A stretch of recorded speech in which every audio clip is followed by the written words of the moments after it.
Hey guys, I break down the most jaw-dropping finds from Antiques Roadshow. Only the best, no filler. Plus, I give my take on their current value. What do you think they're worth? Drop your guess in the comments. The item on display is the 1977 David Gilhooly sculptures, acquired by the guest's sister from a friend named David Gilhooly. Artist, or is an artist actually still, but at the time she was living up in Northern California, and she became friends with another artist named David Gilhooly and his wife Camille, and he used to come over for dinner, and instead of bringing a bottle of wine or a cheese tray or something, he would bring one of his little pieces of art that he had made, and I was visiting one time and I thought they were kind of fun. David Gilhooly was an American sculptor, best known for his contributions to the California funk art movement, a rebellious and irreverent artistic movement that emerged in the 1960s. While living in Northern California, he developed a friendship with our guest's sister, an artist herself. In the spirit of friendship, rather than bringing traditional gifts like wine or cheese when visiting for dinner, he would offer the guest's family small, whimsical ceramic sculptures he had crafted. Sadly, Gilhooly passed away a few years ago, but he played a vital role in the funk movement of the 1960s, which emerged as a bold rebellion against the dominance of non-representational fine art. As an assistant to renowned sculptor Robert Arneson at UC, David helped redefine ceramics, rejecting abstract minimalism in favor of humorous, often absurd figural sculptures. So things that were so abstract for so long and so well regarded and so posh. He often depicted food with vibrant glazes and surreal twists before shifting to frogs, humorously styled like chocolate treats, reminiscent of Monty Python's crunchy frog sketch. However, these pieces, though appearing like chocolate-dipped confections, are in fact glazed ceramic, embodying the satirical and anti-establishment essence of funk art. Beyond their playful appearance, these works embody a deeper layer of political and cultural critique, subtly challenging societal norms and artistic conventions. Each piece is inscribed with Gilhooly's unmistakable, characteristically bold signature, distinctly etched and dated 1977, reflecting his unique artistic imprint. Given their significance in Gilhooly's body of work, these sculptures at auction would likely fetch a price of. These would probably have a pre-auction estimate each of about $1,000 to $1,500. For a chocolate frog. Okay. You think my sister's going to want them back? In 1977, the US was cautiously exploring trade possibilities with Cuba under the Carter administration. That year, today's guest's father led a group of businessmen from Minnesota, the first delegation allowed into Cuba to discuss potential trade. During the visit, he was invited into Fidel Castro's office at his palace, where he spent an astonishing 4 hours in conversation with the Cuban leader. Fidel Castro was a towering and polarizing figure in 20th century history, known for leading the Cuban Revolution and ruling Cuba for nearly 5 decades. Before the meeting, the guest's father had viewed Castro as an oppressive figure, struggling to understand how he had gained such a devoted following. However, after speaking with him, he recognized Castro's extraordinary charisma and intelligence, finally grasping how he had been able to inspire a revolution. And then he said he met with him and he said he was so charismatic. He said, I finally understood how he got those people to follow him and get this revolution. Displayed are cigars that were personally gifted to the guest's father by Castro. Accompanying the cigars is also a photograph capturing the moment with Castro and the guest's father and a business card. According to the guest, these items' sentimental value far outweighs any monetary consideration, as they represent a deeply meaningful part of their family's history. Collectively, considering the historical significance of these items, at auction they would easily be worth. This group to bring $2,000 to $3,000. That's exciting. Of course, we'd never sell them. What we have on display is the 20th century Grace MacArthur folk art paintings acquired by our guest from her mother's friend. Grace MacArthur was a folk artist from Rosebush, Michigan, known for her charming and detailed depictions of rural life.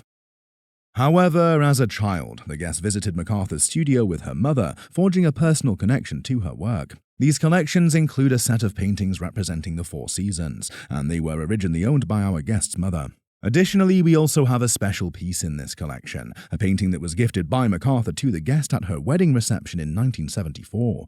A notable characteristic of this piece is that it features a small bride and groom, alongside other characters, and a beautiful scene. Born before 1900 and passing in 1985, MacArthur painted in a self-taught yet expressive folk style, much like Grandma Moses, depicting rural life with rich detail and warmth. Grandma Moses, born Anna Mary Robertson Moses in 1860, was a self-taught American folk artist, celebrated for her nostalgic and detailed depictions of rural life.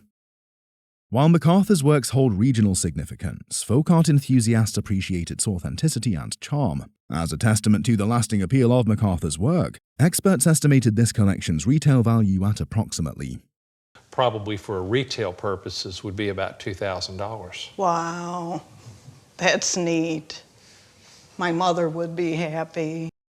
The guests discovered this museum-quality set of etchings at an estate sale and, captivated by its craftsmanship and historical significance, purchased it for under $20. I'm sure I picked this up at an estate sale, but I don't remember how long ago it was.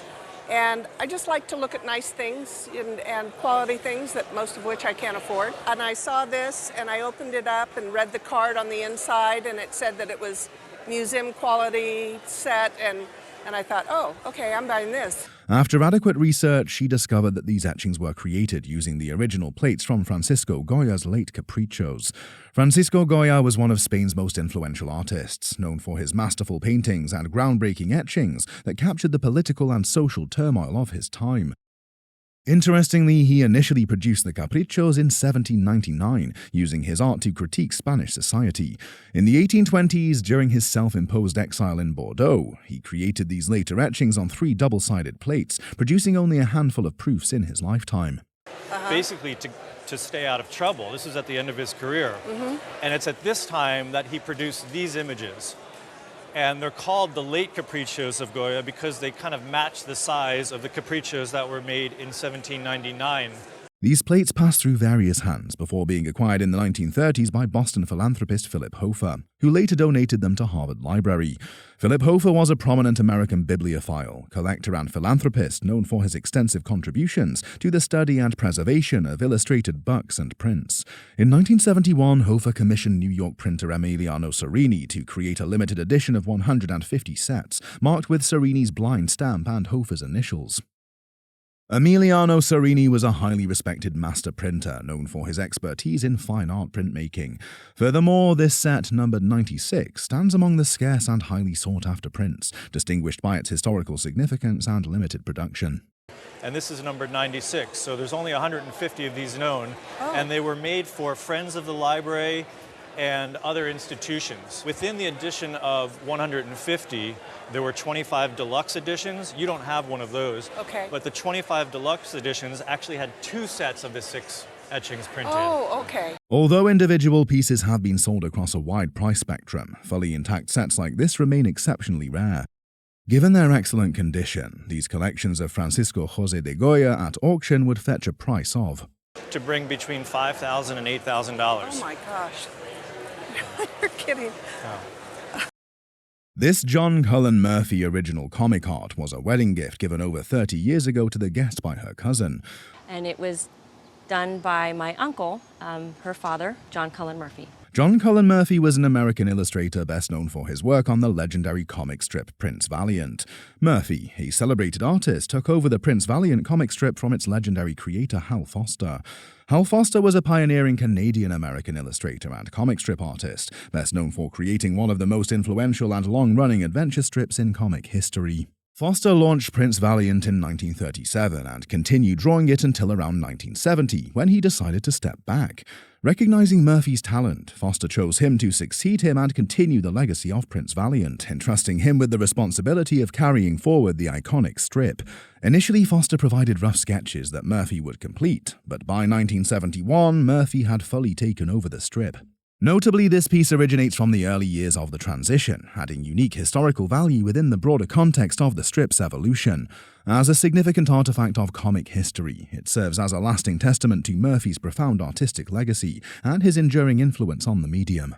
Although later strips generally experience a decline in value due to shifts in storyline and Foster's full departure, this particular artwork retains an auction value of I would probably put an auction estimate somewhere between $2,000 and $4,000. I'm thrilled that you brought it today. Lucky to have it. Yeah.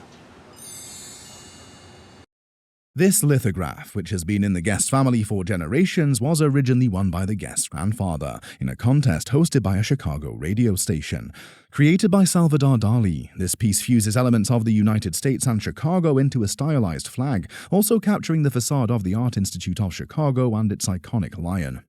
Salvador Dali was a Spanish surrealist artist known for his eccentric personality, flamboyant style, and groundbreaking contributions to the world of modern art. Though Dali was a central figure in surrealism, he chose not to denounce the Spanish Civil War or Franco's regime, unlike many contemporaries, including Picasso. Pablo Picasso was a Spanish painter, sculptor, and printmaker, widely regarded as one of the most influential and innovative artists of the 20th century. In the late 1930s, Dali moved to the United States, where he lived from 1940 to 1948 in pursuit of greater fame. He turned to America to flee the war, to be safe. To come here to a free place, and certainly Dali also saw a great deal of opportunity. During his time in the US, he gained commercial success through various ventures, including film, jewelry, and furniture design. By the 1960s and 1970s, Dali focused on printmaking, producing a series of Chicago-themed prints in 1972, which included this etching.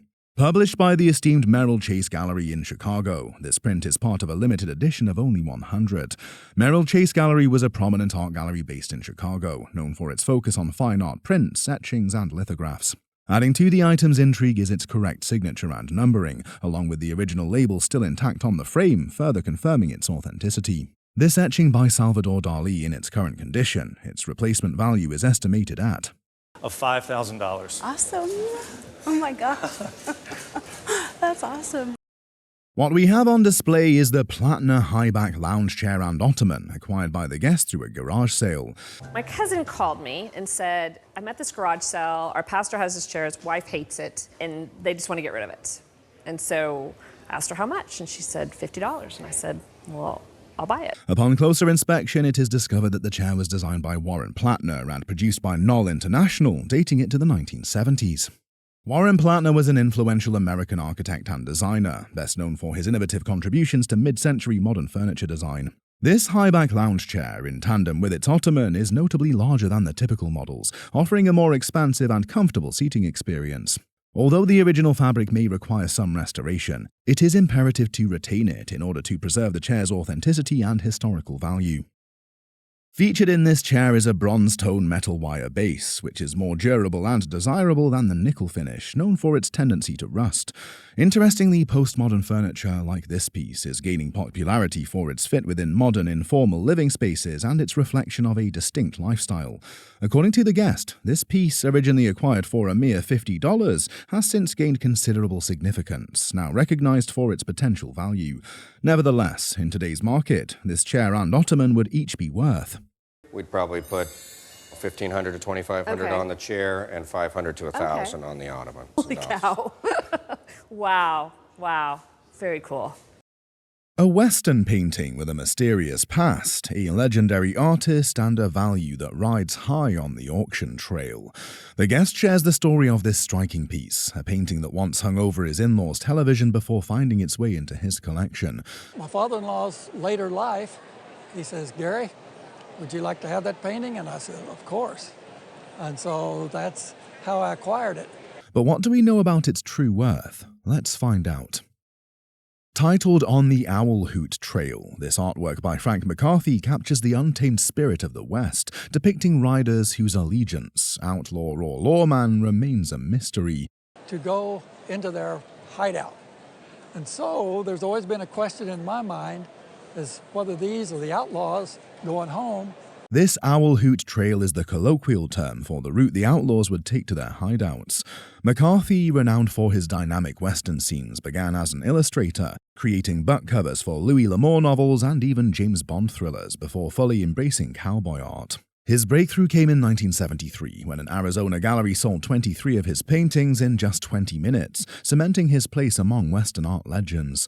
This particular painting, signed with McCarthy's trademark CA for cowboy artists and dated 1977, represents his mature period after settling in Arizona.